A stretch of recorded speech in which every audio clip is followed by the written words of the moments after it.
시작의 문을 쉽게 열어보는 주식학개론 시간입니다. 자, 미국 대선에서 조 바이든 민주당 후보의 당선 가능성에 좀 무게감이 실리면서 신흥국 증시가 조금 더 좋아질 것이다 이런 전망이 나오고 있죠. 자, 오늘 우리 증시 탄력을 받습니다. 물론 아직 확정된 사안도 아니고요. 선거 불복이라든지 어떤 불확실성이 이런 변수들이 남아 있기는 하지만 코스피는 오늘 한 달여 만에 2,400을 터치를 했고요. 코스닥도 현재 840을 상회하고 있습니다. 자, 주식학개론 이런 가운데 오늘은 토마토 투자클럽 문서진 전문가 또 김혜진 전문가 이렇게 두 분의 진의를 모셔보고 주식 이야기 들어보도록 할 텐데요. 오늘도 이 주식학개론의 문을 여는 키는 바로 미국의 대선입니다. 120년 만에 최고 투표율을 보이면서 접전을 벌이고 있는 미국의 대선 상황 알아보도록 하죠. 자, 주식 경제 이야기 쉽게 풀어보는 지니스탁 지금부터 들어가겠습니다.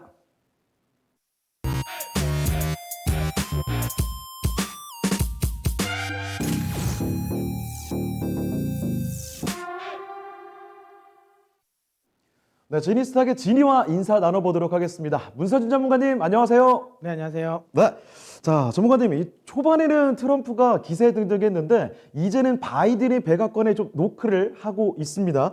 역대 최다 득표 당선인 가능성이 점쳐지고 있는데요. 현재 상황 어떻게 되는지 풀어주시죠. 네, 불과 이제 어제만 하더라도, 어제 이 시각까지만 하더라도 트럼프 대통령의 압승이 예상됐었던 상황인데 우편 투표가 반영이 되면서 분위기가 완전히 급변을 했죠. 그러면서 지금 현재는 이제 바이든 후보가 새로운 백악관 주인이 될 가능성이 좀 높아 보이고 있는 상황입니다. 하지만 그럼에도 불구하고 지금 혼돈의 상황인데요. 일단 좀 정리를 해보자면 지금 현재 바이든 후보가 원래 어제까지만 하더라도 주요 경합 지역을 트럼프 대통령이 다 이제 휩쓸면서 우위를 보였죠. 근데 이게 어제 저녁부터 해서 우편 투표 결과가 반영이 되면서 경합 지역에서도 바이든 후보가 좀 역전을 하는 부분, 위스콘신주라든지 미시건에서 이제 역전을 하면서 전체적으로 승기를 확 잡아왔던 상황이죠. 확실하게 이번에도 이 선거에 들어가기 전부터 계속 이제 말이 많았었던 이 우편 투표 결과가 지금 현재는 이제 적극적으로 좀 반영이 좀 되고 있다라고 보시면 될 것 같습니다. 하지만 그로 인해서 또 트럼프 대통령은 계속 지금 줄 소송을 내고 있는 상황인데요. 일단 네바다주 같은 경우는 일단 지금 현재 개표가 중단이 되었습니다. 개표가 중단이 되었고요. 그리고 위스콘신주, 그다음 미시건주의 재개표와 그다음에 투표 중단 이슈도 있고요. 그리고 나서 이제 이 펜실베니아 쪽 역시도 지금 트럼프 대통령은 이 소송을 지금 이제 좀 준비하고 있는 상황입니다. 한번 표를 하나 보도록 하겠습니다. 지금 현재 나와 있는 이 득표 수인데 일단 바이든 후보가 아직까지는 선거인단 자체를 다 확보는 하진 않았습니다. 근데 현재까지 분위기를 본다면 네바다주도 사실상은 바이든 후보 쪽이라고 봐야 될 것 같고요. 애리조나까지도 이제 다 넘어갔다라고 봐야 되니까 확실하게 270석까지는 가져갈 수 있을 것 같다라는 생각은 듭니다. 이렇게 된다면 펜실베니아라든지 노스캐롤라이나 이쪽 결과와 상관없이 바이든 후보가 과반을 차지할 수 있는 상황이긴 한데요. 하지만 여기에 변수가 어쨌든 트럼프 대통령의 이 소송, 우편 투표와 관련된 부분 소송, 요게 아직까지 남아 있기 때문에 끝날 때까지는 끝난 게 아닌 상황인 건 아직까지는 맞는 것 같습니다. 자, 일단 바이든 후보가 당선될 가능성이 점점 높아지고 있는 가운데서 트럼프 측에서는 소송, 재검표를 요구하고 있습니다. 정말 진흙탕 싸움이 벌어지고 있는 것 같은데 이 결과가 어떻게 될지 예측 좀 해볼까요? 네, 이 결과와 관련된 부분은 결국에는 이제 연방 대법원으로까지는 넘어가지 않을까라는 생각을 하고 있습니다. 일단 중요한 건 어쨌든 그럼에도 불구하고 바이든 후보가 지금 현재는 유리한 상황은 맞다라는 거죠. 연방 대법원 결과와 관련돼서 가지고 선거 무효와 관련된 투표 무효와 관련된 부분을 어디까지 인정하냐에 제가 보기엔 달려 있을 것 같습니다.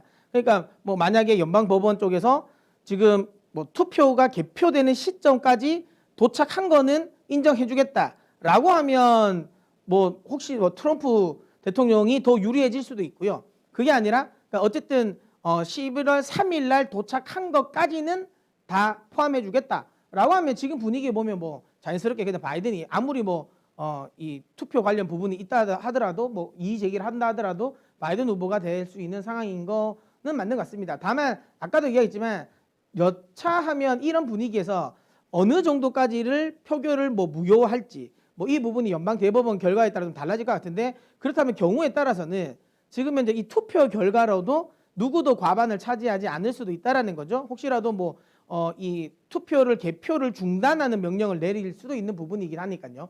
그러면 누구도 만약에 과반수 의석을 차지하지 않았다, 못했다라고 하면 결국에는 하원이 미국 법에 의하면 하원에서 이 대통령을 선거를 하더라고요. 그래서 이제 저희가 좀 뭐 알아보니까 여러분들도 뭐 아시는 분 아시겠지만 이게 역사적으로 한 번도 없었던 일은 아니더라고요.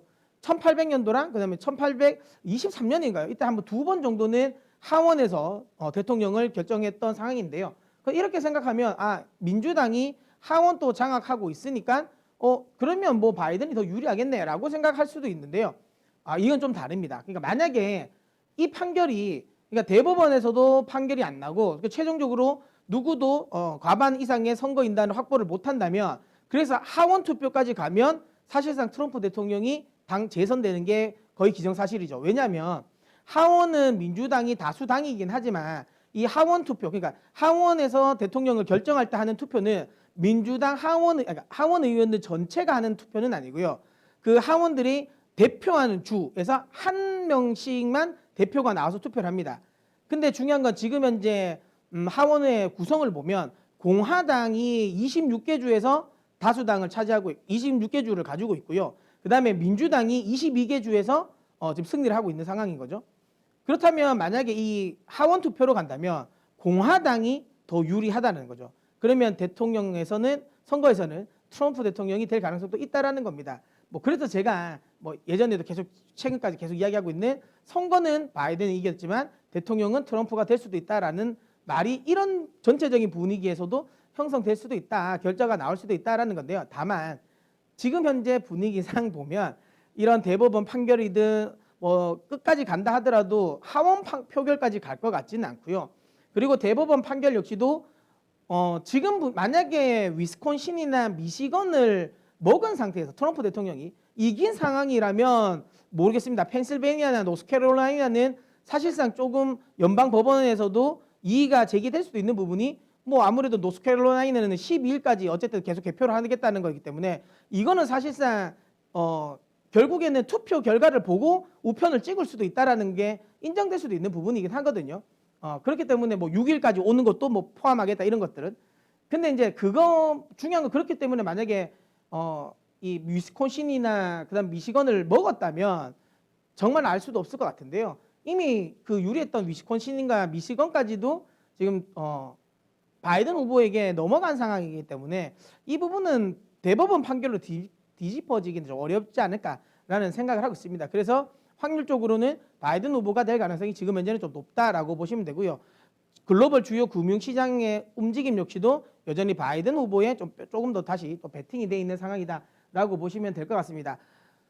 어찌되었던 간에 만약에 혹시라도 하원까지 가서 투표 결과가 트럼프 대통령으로 재임으로 된다면 아니면 지금 현재 그 구조가 그대로 유지된다 하더라도 어쨌든 지금 트럼프 대통령이 불복 선언을 하면서 진흙탕 싸움으로 간다면 누가 대선이 최종 대통령이 될지는 모르겠지만 미국의 사회적인 갈등은 좀 고조되지 않을까라는 우려감은 가지고 있습니다. 하지만 이 부분은 제가 어제도 이야기 드렸던 것처럼 사회적인 갈등을 어쨌든 누가 취임을 하든 간에 가장 우선순위는 지금 현재 이 미국 사회에 있는 이 갈등을 봉합하는 게 가장 중요할 겁니다. 이렇게 봉합하기 위해서 가장 좋은 방법은 경기 부양책이겠죠. 그래서 누가 대통령이 되건 간에 제일 1순위로 경기 부양책과 관련된 부분이 논의가 되고 가장 신속하게 집행될 가능성이 높기 때문에 이 부분은 시장에 긍정적이다라는 이야기를 드리고 싶고요. 누가 되든 간에 어찌됐든 그리고 지금 현재 시장에 대선 불복이라든지 최종 확인 결과까지 시간이 걸리긴 하겠지만 이 부분을 시장이 너무 크게 우려하지는 않을 것 같습니다. 중간중간 한두 번 정도의 소나기는 올 수 있겠지만 장마가 될 것 같지는 않습니다. 시장과 관련된 분위기는 여전히 이제는 우상향할 것 같고요. 제가 아침부터 이야기 드리는 올레 산타는 조금 더 빨리 올 것 같습니다. 상승에 대한 준비는 조금 더 빠르게 대응하셨으면 좋겠습니다. 네, 글로벌 증시에 바로 영향을 미치죠. 혼돈의 미국 대선 상황 정리를 해봤습니다. 자, 지니스탁에서 말씀드린 내용들 참고를 해보시길 바라고요. 여기서 또 김혜진 전문가 같이 불러서 주식학개론 강의를 들어보도록 하겠습니다. 어제 이어서 이 미 대선의 결과와는 상관없이 향후 성장성, 이 성장 가능성이 기대되는 섹터들 정리를 해볼 텐데, 자, 오늘은 2차 전지 쪽에 초점을 맞춰보도록 하겠습니다. 자, 주식학개론 오늘의 페이지 지금부터 열어보겠습니다.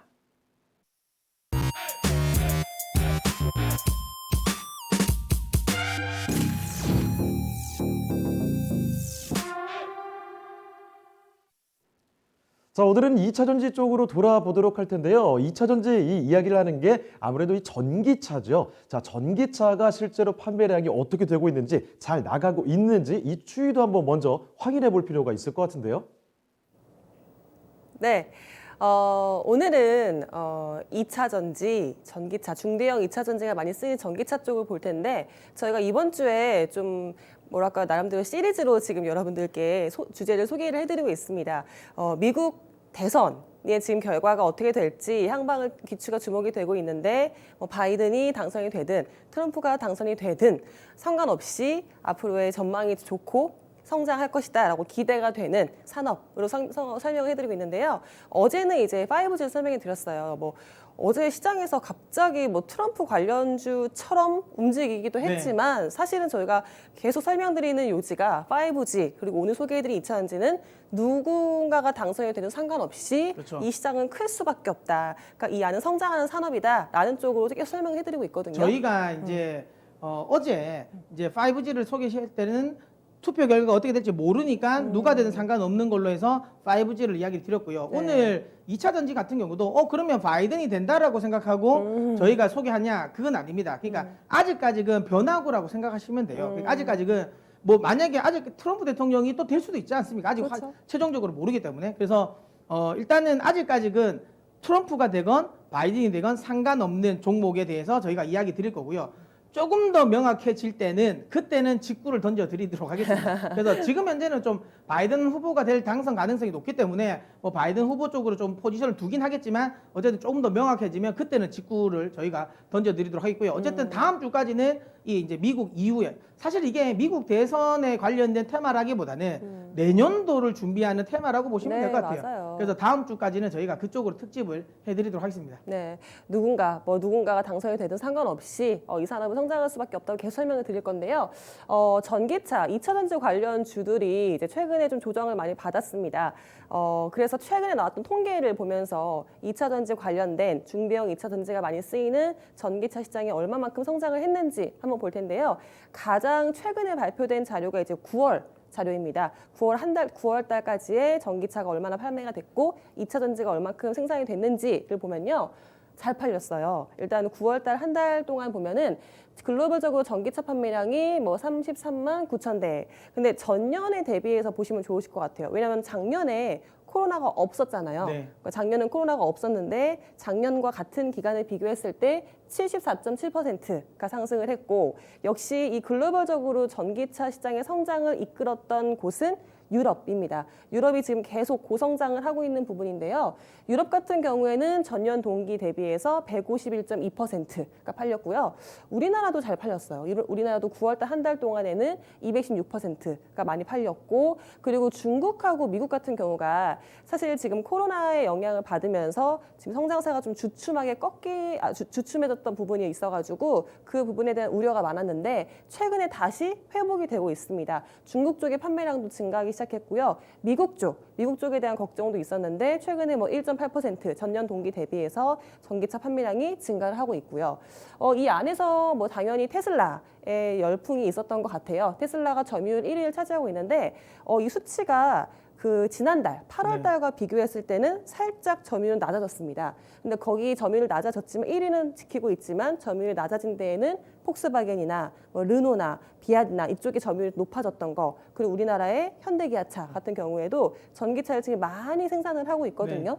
출하량이 전년에 대비해서 120%가 증가했다고 나왔으니까 그러니까 이쪽에서의 글로벌 점유율을 계속 확대시켜 나가고 있는 건 분명해 보이고요. 테슬라의 점유율은 제가 보기에 내년부터 해서 계속 떨어질 것 같아요. 왜냐하면 지금은 어쨌든 무주공산이잖아요. 그쵸. 사실상 이제 주요 자동차 메이커들이 이제 지금 뭐 전기차 나오긴 있지만 그게 이제 전기차 메인 메인으로. 플랫폼으로는 안 하거든요. 그러니까 그게 이제 기본에 있는 내연기관 플랫폼을 활용해서 하는 전기차이기 때문에 사실상 주요 메이커들은 아직까지는 전기차를 내고 있다라고 보기는 어렵고요. 내년부터 지금 뭐 김혜지 전문가도 이야기하신 것처럼 폭스바겐, 그다음에 현대기아차, 뭐 이제 그리고 이제 아우디도 미국의 나올 거고요. 뭐 포드라든지 GM이라든지 뭐 이런 식의 이제 메인 이제 소위 말하면 메이커들이 브랜드, 자동차 메이커들이 네. 이제 순수 전기차 플랫폼을 활용한 전기차가 나온다라는 거죠. 그러면 아무래도 지금의 테슬라의 점유율은 떨어지는데 이게 뭐 부정적으로 보는 건 아니고요. 네. 그만큼 캐파는 더 커질 거니까 점유율의 전체적인 좀 하락은 있겠지만 그럼에도 불구하고 어쨌든 전체적인 캐파라든지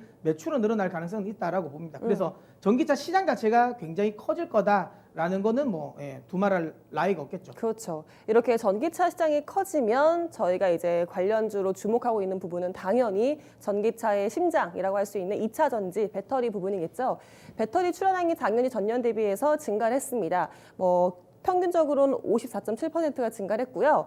그리고 LG화학의 점유율이 이제 뭐 저희가 이제 6월 달에 소개를 해드릴 때 점유율 계속 글로벌 1위를 차지하고 있다라고 소개해드렸는데 7, 8월에 약간 약세를 보였거든요. 그게 중국 쪽에서 치고 왔기 때문에 CATL이 이 전기차의 판매도 늘리고 배터리 출하량을 늘렸기 때문에 점유율을 살짝 뺏어 왔었어요. 근데 이제 9월 달에 다시 점유율 1위를 재탈환했던 LG화학이 있고요. 그리고 SK이노베이션 점유율도 높아졌어요. 이게 이제 현대기아차가 아무래도 조금 더 많이 수소차 같은 경우도 많이 거기에 들어가는 배터리도 많이 출하를 했기 때문에 이쪽에서 SK이노베이션이 4위로 이제 점유율 4위를 차지했었고요. 배터리 이제 원가 감소도 이제 가능했다는 느낌이 있는데 제가 뭐 자료 같은 부분은 그래프로 이 지금까지 보셨던 내용을 정리해드리는 내용으로 보여드릴게요. 일단 전체적으로 글로벌적인 전기차의 판매량이 증가를 했고요. 코로나 영향을 받았지만 계속 증가하는 와중에 물론 코로나의 재확산에 대한 우려감 때문에 살짝 주춤했지만 다시금 그래프는 계속 상승을 하고 있는 모습을 보여주고 있고요. 그거에 따라서 2차 전지의 출하량도 계속 증가를 해주고 있는 모습입니다. 그 다음 그래프도 보여주시면 이렇게 2차 전지의 출하량이 많아지면서 이제 점유율 부분에서 9월 달에 1위를 차지하고 있는 그래프가 네. 다음 표도 하나 보여주시겠어요? 다음에 이제 저희 우리나라의 이제 셀 메이커들 대표적인 3사 네. 기업이 있잖아요. LG화학, 삼성 SDI, 그다음에 SK이노베이션이 있는데 계속 출하량을 늘리고 있거든요. 그래프 보시면 계속 상승하고 네. 있는 모습을 보여주고 있고요. 물론 뭐 만약에 자세히 보셨을 때 뭐 삼성 SDI가 살짝 꺾였어요라는 부분이 있는데 그거는 그 직전에 이 재고를 많이 쌓았던 부분이 있어가지고 증감률이 감소가 된 거지 생산은 계속 늘리고 네. 있습니다. 특히 SK이노베이션의 그래프가 가파르게 증가하고 있는 모습도 보이고 있고요. 그래서 이런 부분에서 이제 점유율, 2차 전지 배터리 글로벌 점유율 다음 그래프도 보여주시면 LG화학이 지금 다시금 CATL을 넘어서서 이 점유율 1위를 차지했고요. 점유율은 24%를 나타내고 있고 그리고 이제 파나소닉 다음에 4위가 SK이노베이션 그리고 5위가 삼성 SDI의 점유율을 나타내고 있습니다. 우리나라의 이제 3사의 지금 점유율을 합치면 거의 글로벌적으로 뭐 저 과점적인 위치를 차지하고 있는 부분이니까 이 부분은 우위가 뭐 앞으로 없어질 것 같지는 않거든요. 계속 이 주의가 유지가 될 것 같기 때문에 이쪽의 성장세와 같이 우리나라 셀 메이커들도 성장할 수 있을 것 같고요. 그리고 국가별로도 제가 자료 하나 보여드릴게요.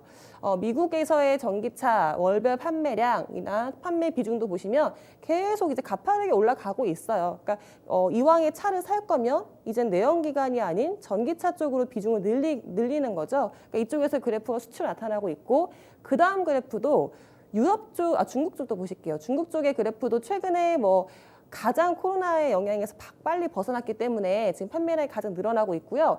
여기 제가 참고하시라고 중국에서 가장 많이 팔리는 전기차 모델을 준비하기로 했는데요. 가장 많이 팔린 모델이 테슬라. 테슬라의 모델 3고 그리고 중국의 시장은 역시나 그 중국 브랜드들이 많이 팔리는 거 그게 좀 특징이라는 거. 그래서 여기서 BYD 같은 부분에도 중국에서의 자체적으로 지금 중국 내에서 소비가 계속 폭발적으로 일어나고 있기 때문에 전기차 배터리 출하량이라든지 전기차가 잘 팔리고 있는 부분, 뭐 CATL도 이쪽에 수혜를 많이 받고 있고요. 그리고 마지막으로 이제 전기차 시장에 가장 고성장을 하고 있는 유럽 쪽, 또 다음 그래프 보여주시면 유럽 쪽이 사실은 규제도 가장 심하고요. 그러니까 내연기관차를 환경 오염을 예방하기 위해서 이제 규제도 많이 하고 있고 뭐 거의 2030년인가요? 내연기관 못 만들게 하는 거니까. 네, 거의 뭐 네. EV 100, 그다음에 네. 탄소 제로를 지금 말을 네. 하고 있잖아요. 그러니까 이쪽에서의 지금 보조금도 많이 지급을 하고 있기 때문에 가장 이 시장을 성장을 이끌 수 있는 국가인 것 같아요. 그래서 그래프적으로 봤을 때도 가장 기울기가 가파르고요. 유럽에서 가장 많이 팔리는 전기차는 르노입니다. 르노의 지금 조회라고 해가지고 이쪽에 지금 전기차가 많이 팔리고 있더라고요. 이건 지금 글로벌적으로도 미국 쪽도 르노가 잘 팔리고 있는 부분이고 이번에 9월달 통계에서는 테슬라가 2위를 했고요.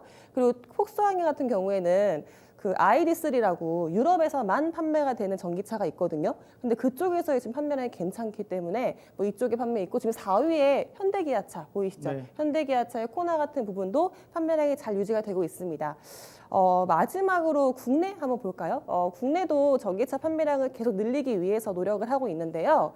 국내 같은 경우에는 물론 전년 대비해서 지금 뭐 200% 넘게 전기차가 많이 팔렸는데 워낙에 전년에 뭐 판매량이 뭐 늘진 않았으니까 그게 통계상으로는 그렇게 나온 것 같은데요.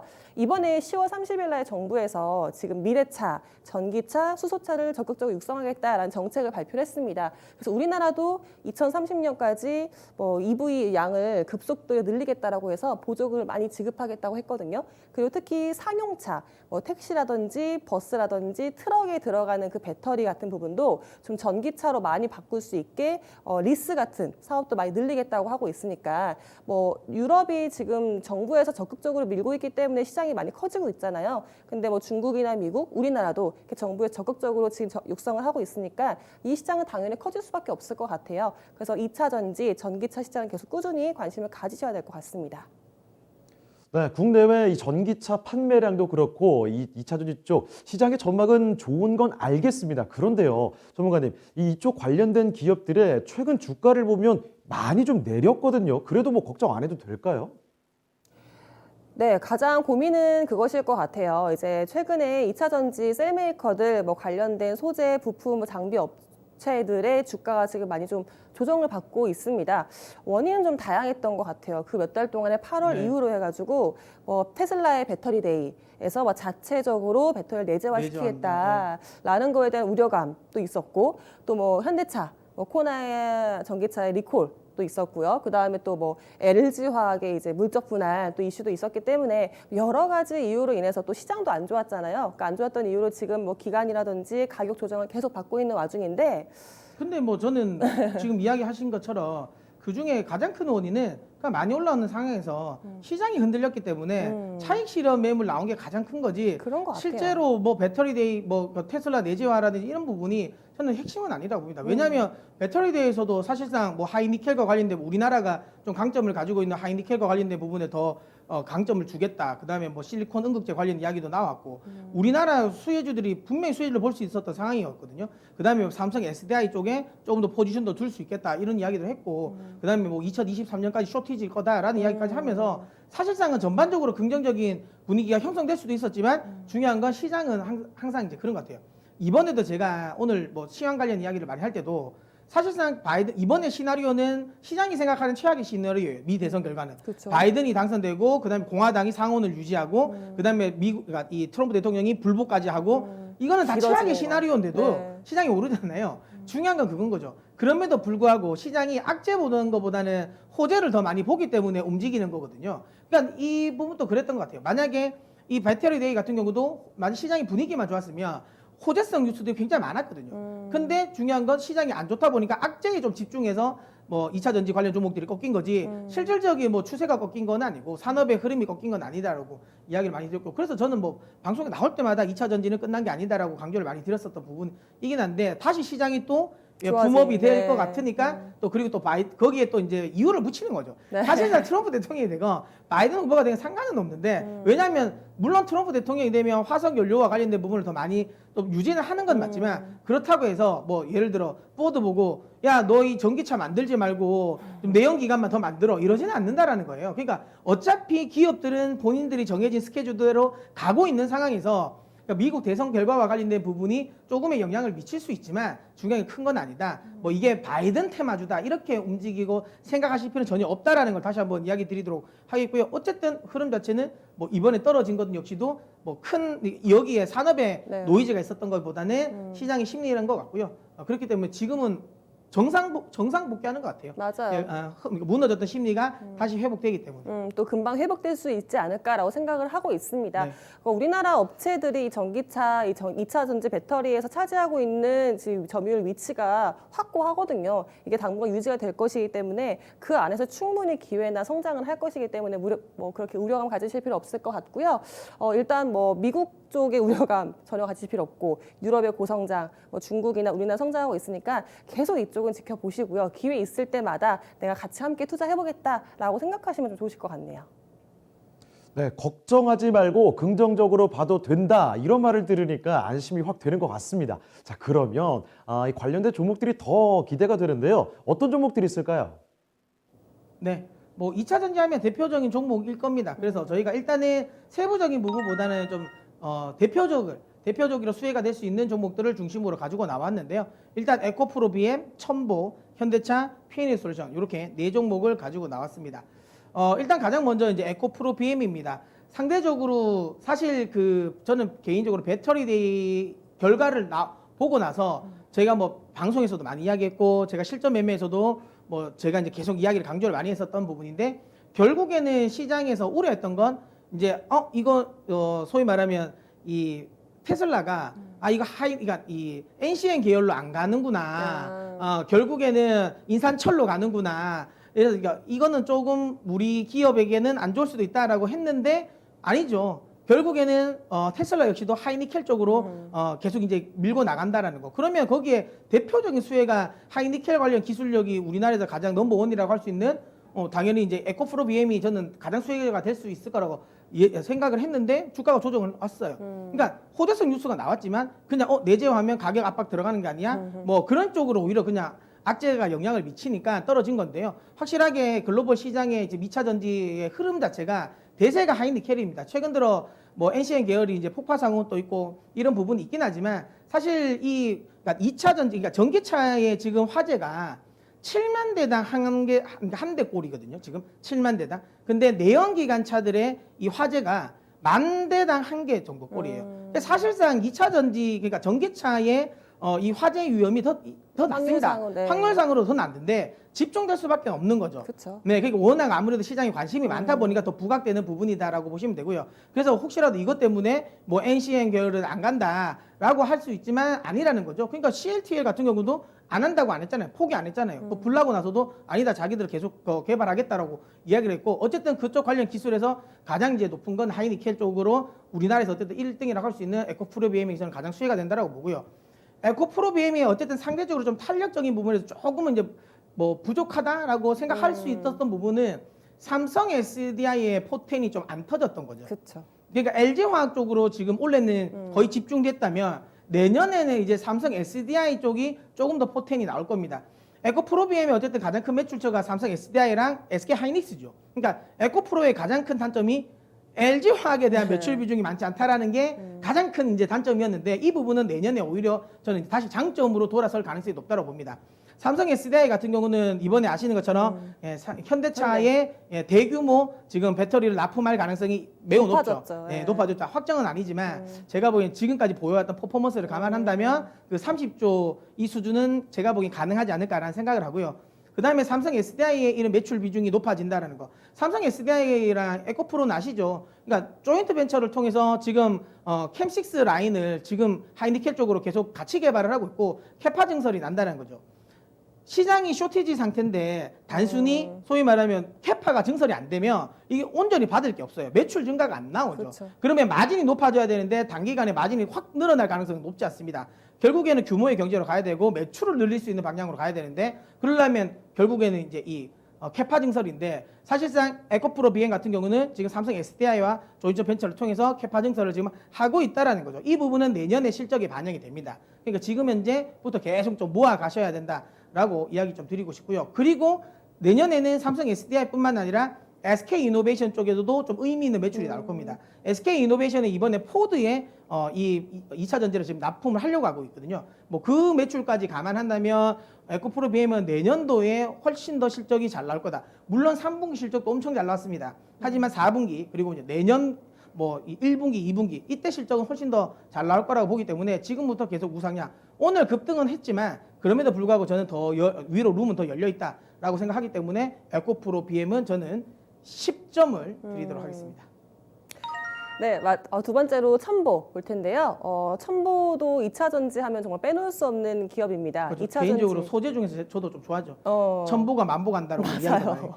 진짜 그 가파르게 상승할 땐 정말 만보 가는구나. 만보가 아니고 거의 뭐한 진짜 갈 때는 10만보 갈 것 같은 느낌도 들었죠. 예. 네, 맞아요. 첨보가 왜 이렇게 2차 전지 내에서 독보적인 위치를 차지할 수밖에 없냐면 국내가 아니라 글로벌적으로도 뭐 세계 최초, 뭐 독자적인 기술력, 뭐 확보, 점유율 이런 부분이 되게 많거든요. 그러니까 2차 전지 구조 내에서 뭐 양극재, 음극재가 있다면 그 사이에 전해질이 있는데요. 뭐 이온의 활동을 더 원활하게 돕고 배터리의 수명이라든지 뭐 이런 출력을 더 좋아지게 하는 부분이 있는데 이 전해질을 생산을 하는 기업입니다. 근데 이런 기술력이 글로벌 최초인 부분이 있거든요. 그러니까 전해질도 되게 다양해요. 그러니까 업체들마다 자동차 완성차 업체들마다 아니면 셀 메이커들이 원하는 그 기능과 성능이 있거든요. 거기에 맞춰서 전해질을 맞춰서 뭐 납품을 해야 되기 때문에 이쪽 부분에 대한 포트폴리오도 다양하고요. 그러니까 기술력도 좋습니다. 그래서 항상 첨보가 2차 전지하면은 소재 관련주에선 대장주로 빼놓을 수 없는 주로 뽑히고 있는데요. 뭐 2차 전지에 약간 그 조미료, MSG, 그 미온 같은 거잖아요. 그렇죠. 이게 딱 마법의 가루를 딱 첨가하는 순간에 이제 맛이 좋아지는 것처럼. 그렇죠. 예, 미온 같은 맞네요. 2차 전지의 미온 같은 MSG 같은 네. 그런 소재, 그러니까 전해질 내에서도 그 첨가액 같은 부분에서 지금 소재 거기서 매출이 잘 늘어나고 있거든요. 첨가액이 정말 말씀해주신 대로 미원 가치 조금 들어가지만 가격은 비싸거든요. 그렇죠. 그러니까 이쪽에서 고부가 가치를 창출할 수 있는 부분이기 때문에 여기서 실적도 계속 잘 나오고 있습니다. 그리고 최근에 증설을 했어요. 그러니까 이것도 증설도 말씀해 주신 대로 2차 전지가 계속 지금 쇼티지 상태고 생산이 많이 될 것이기 때문에 여기에 대비하기 위한 증설을 끝냈습니다. 지금 뭐 통계상으로 봤을 때는 향후 5년 동안에 2차 전지 생산량이 거의 5배 이상은 증설해야 이게 맞춰질 수 있다고 하거든요. 그러니까 여기에 맞게 소재 업체도 발맞춰 나가겠죠. 첨보가 미리 캐파를 증설해 놓은 상태고요. 이 부분은 뭐 제가 자료 일단 보여드릴까요? 첨보가 영위하고 있는 부분이 사실 2차 전지 소재만 있는 것은 아닙니다. 원래 이제 뭐 반도체에 들어가는 소재 부분이라든지 아니면 디스플레이에 들어가는 뭐 식가격, 뭐 OLED 소재도 첨보가 지금 납품을 하고 있고요. 그리고 2차 전지에 이제 지금 소개해드리고 있는 부분이니까 고객사가 이제 국내 셀메이커, LG화학, 삼성 SDI, SK이노베이션, 그다음에 CATL, 파나소닉에 다 납품을 하고 있으니까 매출처가 든든하잖아요. 그러니까 앞에서 셀메이커들 잘 해주면 당연히 첨보도 실적이 좋아질 수밖에 없고요. 2차 전지 내에 들어가는 그 전해질 쪽으로만 지금 자세히 보시면 그 다음 그림 보여주시면 전해질도 종류가 많다고 말씀드렸잖아요. 근데 이 부분을 다 거의 영위를 하고 있고 거의 뭐 세계 최초로 상용한 부분도 있고 그래서 고객사들이 여러 가지로 첨보 쪽을 사용할 수밖에 없다라는 부분이 있고요. 그 다음 실적도 잘 나오고 있는 부분, 첨보는 계속 고성장을 할 수 있는 부분이 있는데 한 가지 뭐 우려감이라고 할까요? 그러면 뭐 전고체 배터리일 것 같아요. 그러니까 전고체 그렇죠. 아무래도 배터리가 전해액이 안 들어가지 않나. 그렇죠. 네. 뭐 배터리 안에 이제 액체 같은 없으니까. 예. 폭발을 방지하기 위한 전해액이 안 들어가고 다 고체화가 되는 네. 거니까 그렇다면 뭐 첨보가 지금 좀 우려감이 있는 거 아니냐라고 하지만 정말 아직 멀었습니다, 여러분. 네, 전고체가 상용화는 아직 멀었죠. 네, 전고체 배터리는 아직 멀었고요. 아직 멀은 그 상용화되지 않은 그 전고체 배터리 때문에 지금의 이 시장에서 투자 기회를 놓칠 필요는 없다고 생각을 하고 있습니다. 향후 거의 10년은 리튬 이온 전지 배터리가 그렇죠. 이온이 왔다 갔다 하는 전지 배터리가 거의 다 표준화 자리를 잡을 것이기 때문에 전고체 배터리에 대한 우려감은 미리 가지실 필요 없으실 것 같아요. 그때 되면 또 그때에 맞춰서 투자를 바꾸면 되는 거니까 뭐 지금부터 우려감을 가지실 필요 없을 것 같고요. 첨보 같은 경우에는 지금 2차 전지의 성장과 함께 고성장할 수 있는 가장 소재 기업에서는 뭐 빼어난 기업이지 않을까라고 생각을 하고 있습니다. 그래서 첨보 같은 경우에도 저는 점수는 10점을 주겠습니다. 네. 다음은 현대차입니다. 뭐 예전 같으면 여기 리스트에 들어올 수 없었던 회사였는데요. 이제 확실하게 정의선 회장 시대로 전환이 되면서 현대차가 이제 본격적인 이제 전기차 투자를 확대를 하고 실질적인 이제 전기차 메이커로 발돋움한다라고 보시면 될 것 같습니다. 원래는 뭐 코나라든지 뭐 이런 게 있긴 했습니다. 전기차가 있긴 했지만 아이오닉이나 하지만 이게 계속 강조드리지만 전기차 전용 플랫폼이 아니라 내연기관 플랫폼을 활용한 전기차이기 때문에 순수한 흐름은 아니라고 보시면 되고요. 결국에 내년에 본격적인 전기차 플랫폼을 활용한 신차들이 출시가 되기 때문에 이제 본격적인 진짜 소위 말해 전기차 만드는 메이커다라고 보시면 될 것 같습니다. 내년에 앞서도 이야기드린 것처럼 테슬라가 당연히 선방을 할 겁니다. 하지만 그 뒤를 쫓을 게 폭스바겐이라든지 현대차가 될 가능성이 높기 때문에 그쪽과 관련된 부분에 뭐 포지션은 여전히 뭐 긍정적으로 보셔도 된다라고 보고요. 글로벌 전기차 메인 업체로 발돋움할 기회가 있기 때문에 뭐 지금 구간대에서 또 매수도 가능하다라고 봅니다.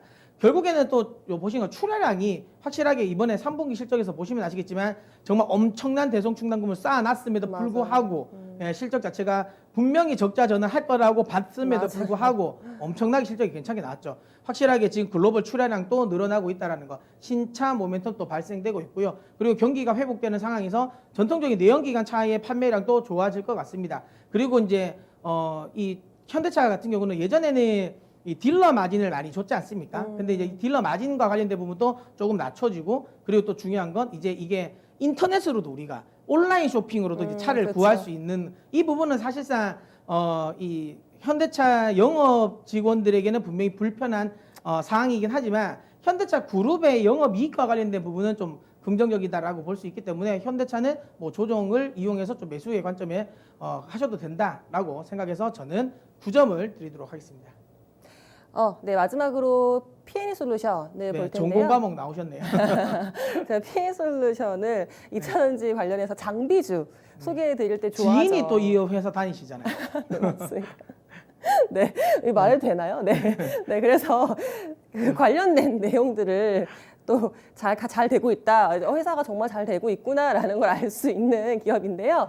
2차 전지 내에서 이제 만들었을 때 이제 셀 메이커들이 딱 2차 전지를 완성했습니다. 그거를 검사하는 장비를 P&E 솔루션을 만들고 있는데요. 그러니까 이 공정을 화성 공정이라고 말을 하거든요. 그러니까 화성 공정이 전체 2차 전지를 만드는 공정에서 뭐 상중 하다 단계로 따졌을 때 3분의 1 정도를 차지하는 부분이에요. 3분의 1인데 그 안에서도 80%를 차지하는 중요한 부분이 있습니다. 그 부분이 포메이션 장비인데 그걸 이제 P&E 솔루션이 납품을 하고 장비 생산을 하고 있습니다. 이 포메이션 같은 경우에는 그러니까 2차 전지를 만들었을 때 그 2차 전지에 생명을 부여하는 역할을 한다고 생각하시면 될 것 같아요. 진짜 진정하게 이온이 왔다 갔다 할 수 있는지 충전도 했다가 방전도 했다가 반복을 하면서 그 2차 전지의 전지로서의 역할을 부여를 하는 게 포메이션인데요. 그러니까 마지막 검사 장비를 할 때 이 포메이션이 중요한데 이 역할을 지금 장비 생산하고 있는 게 P&E 솔루션이다. 그리고 납품처, 그러니까 매출처가 당연히 국내 지금 3사, LG화학, 그다음 삼성 SDI, SK이노베이션이 다 납품을 하고 있고요.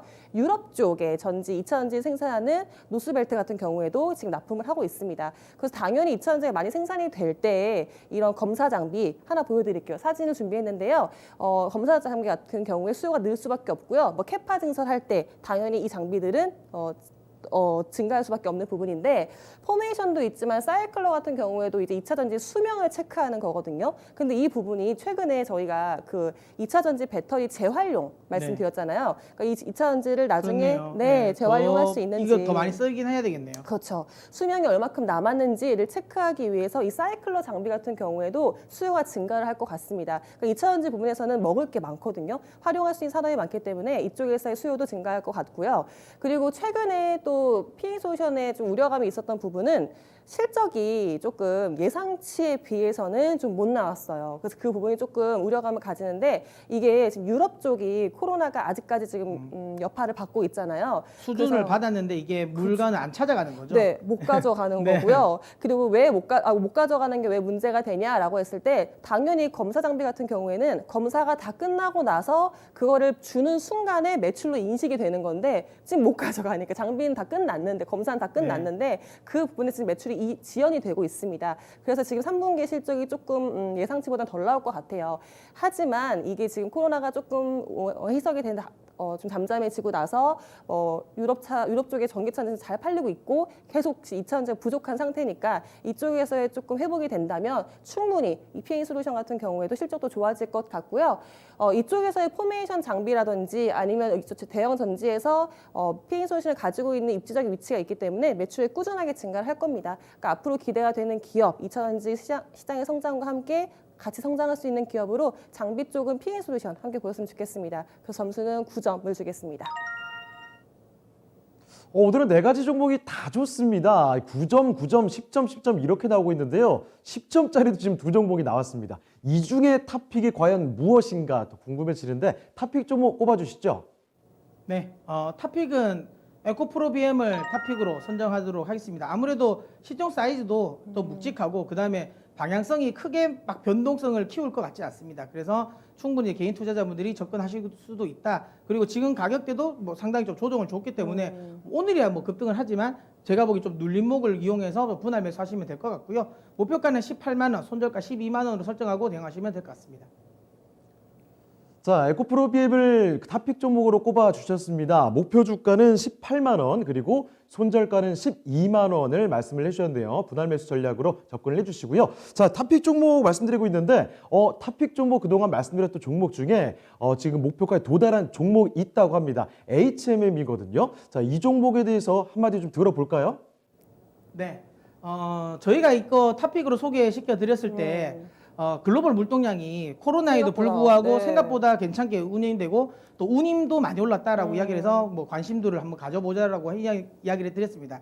근데 최근에 아무래도 바이든 후보의 당선 가능성이 높기 때문에 미국과 중국 간의 교역이 조금 완화될 거라는 기대감이 더 커진 거죠. 그렇죠. 그러면서 오늘 또 강하게 오르고 있다라고 보는데요. 저는 뭐 조금 더 가지고 계신 분들 홀딩하셔도 된다라고 봅니다. 글로벌 물동량의 회복세는 이제부터니까 맞아요. 오히려 내년도에 대한 기대감은 더 큽니다. 그래서 저는 H&M은 가지고 계신 분들은 더 홀딩하고 가셨으면 좋겠습니다.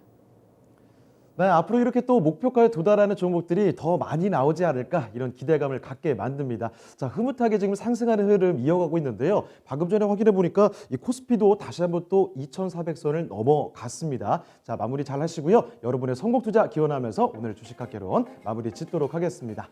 자, 지금까지 다양한 투자 판단에 대한 도움 말씀드렸습니다. 하지만 특정 종목의 상승과 하락을 보장하지는 않는다는 점 기억을 해주시고요. 저희는 내일 이 시간에 다시 뵙겠습니다. 고맙습니다.